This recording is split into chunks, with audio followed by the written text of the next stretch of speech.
আল্লাহ যা করেন তা মঙ্গলের জন্যই করেন। সমাজে প্রচলিত এই বাক্যটির সঠিক ইসলামী ব্যাখ্যা কি?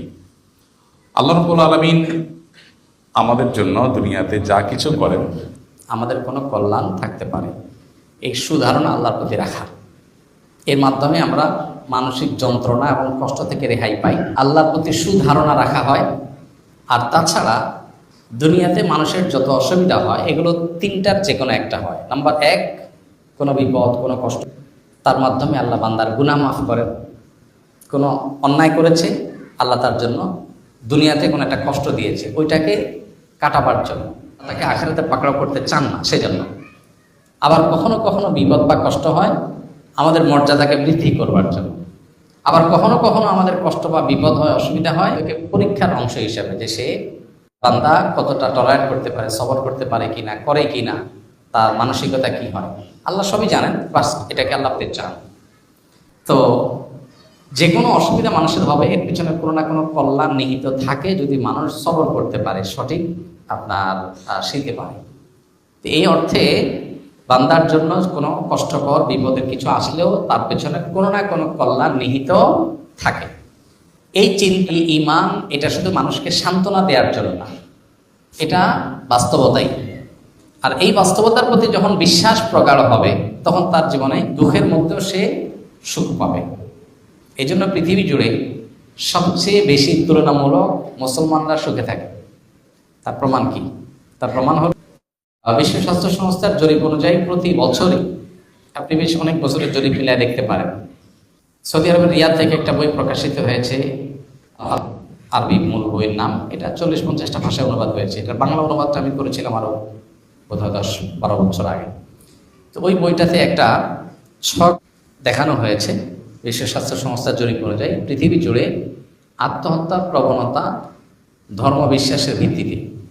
তো সেখানে বেশ কয়েক বছরে দেখা গেছে যে গোটা বিশ্ব জুড়ে আত্মহত্যার প্রবণতা সবচেয়ে বেশি হলো যাদের কোনো ধর্মে বিশ্বাস নাই, কোনো সৃষ্টিকর্তা নেই।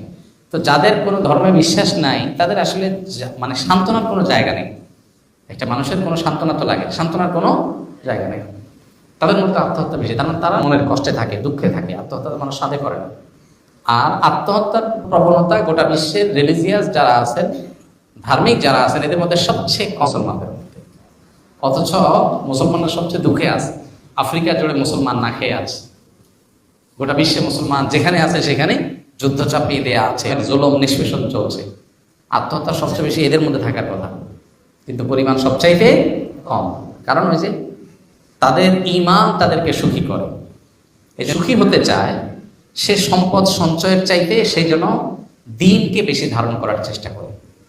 কেউ যদি সত্যি সুখ চায়, সম্পদের চাইতে দিন ধারণের প্রয়োজন বেশি।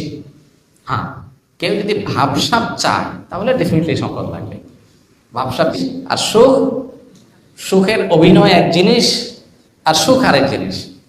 সুখের ভালো অভিনেতা হতে চান তাহলে অনেক টাকা পয়সা লাগবে, আর সুখী হতে চান দিন লাগবে, দিন আল্লাহর কাছে নিজেকে সারেন্ডার করার মতো মানসিকতা লাগবে, বাস। তো এই জন্য নবী করিম সাল্লাল্লাহু আলাইহি ওয়াসাল্লাম বলেছেন, আজাবান লি আমরিল মুমিন, আজাবান লি আমরিল মুমিন ইন্না আমরাহু কুল্লাহু খায়র। ইমানদারের পুরো বিষয়টাই খুব পিকুলিয়ার, অদ্ভুত। ইমানদারের জীবনে সবকিছুতেই কল্যাণ।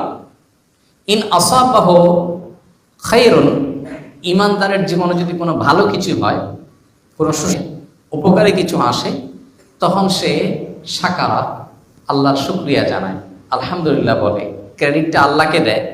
তো একদিকে সে পেয়েছে, আবার শুকরিয়া আদায় করে সে সওয়াব পেয়েছে, দুই দিকে লাভ।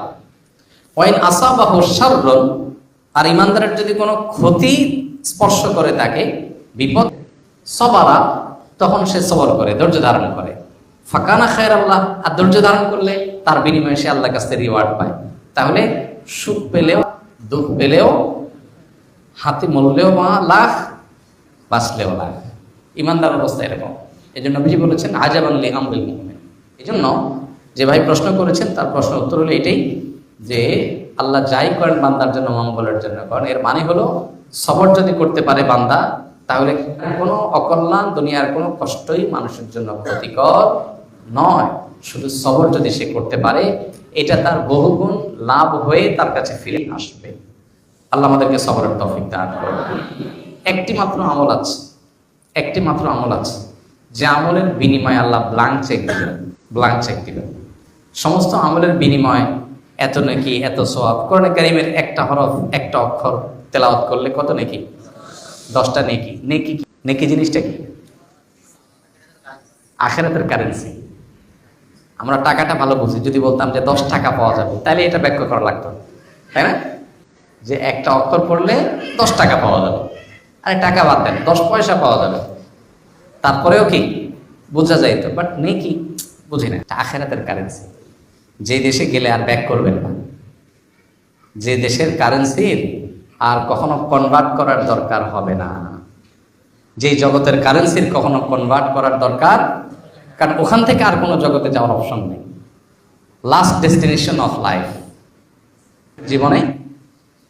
জীবনের সর্বশেষ গন্তব্য, সেখানকার কারেন্সি প্রতি হরফে 10 টাকা কারেন্সি। কিন্তু সওয়াবের ব্যাপারে আল্লাহ বলেছেন ইন্নামা ইউওয়াফাস সাবিরুনা আজরাহুম বিগাইরি হিসাব। যারা ধৈর্য ধারণ করবে, বিপদে আপদে চিমকিছে, যাক আল্লাহর ফয়সালা মেনে নিস, হজম করবে, আল্লাহ তাদের বিনিময় দিবেন ব্ল্যাঙ্ক চেক দিয়ে, হিসাব ছাড়া। আল্লাহ আমাদেরকে সবর করার তৌফিক দান করুন। সমাজের নামাজি কালামী মানুষ পাবেন, পর্দা করেন, হাত মোজা পা মোজা করেন, সেরকম পর্দানশীল মহিলা পাবেন, দাড়ি টুপি আছে মাশাআল্লাহ, হালাল হারাম মেনটেন করেন পুরুষ পাবেন। কিন্তু সবরকারী মানুষ খুব বেশি পাবেন না, খুব কম। আলেম বড়, সবর নেই। আবেদ বড়, বোরকার সাইজ ঠিক আছে, কিন্তু কি নাই? হালাল হারাম মেনটেন করেন, কিন্তু সবর নেই। ঘরে ঘরে বেসবরে ভরা। সবরওয়ালা মানুষ এখন পাওয়া যায়। এখন সবাই নিজেকে অমরি মেজাজের মানুষ মনে করে, সবাই নিজেকে মুসাই মেজাজের মানুষ মনে করে। কোনো উল্টাপাল্টা দেখলে আমার মাথা ঠিক থাকে না, একদম উল্টাপাল্টা আমার সহ্য হয় না। উনি নিজে ঠান্ডা মাথা অনেক উল্টাপাল্টা করে যান, শুধু আরেকজনটা দেখে মাথা গরম হয়। শয়তান অপকর্মকে তার কাছে সুশোভিত করে দিয়েছে, সে মনে করছে সে অনেক ভালো মানুষ। আল্লাহ আমাদেরকে সবরের তৌফিক দান করুন। as-sabru jameel, সবরের চাইতে সুন্দর কিছু নেই। আল্লাহ আমাকে আপনাকে আমাদের সবাইকে বেশি বেশি সবর করার তৌফিক দান করুন। যারা সবর করতে পারে এদের মর্যাদা আল্লাহ দুনিয়াতে বাড়ায়, আখিরাতেও। এজন্য সবর বেশি দরকার। সাধারণ ইবাদত বান্দেগী কত আমল, সুবহানাল্লাহ আলহামদুলিল্লাহ কবার বলছেন, এটা থেকে বড় জিনিস হলো কতবার সবরের ডোক গিলতে পারছেন। মেজাজের বিরুদ্ধে কিছু হয়েছে,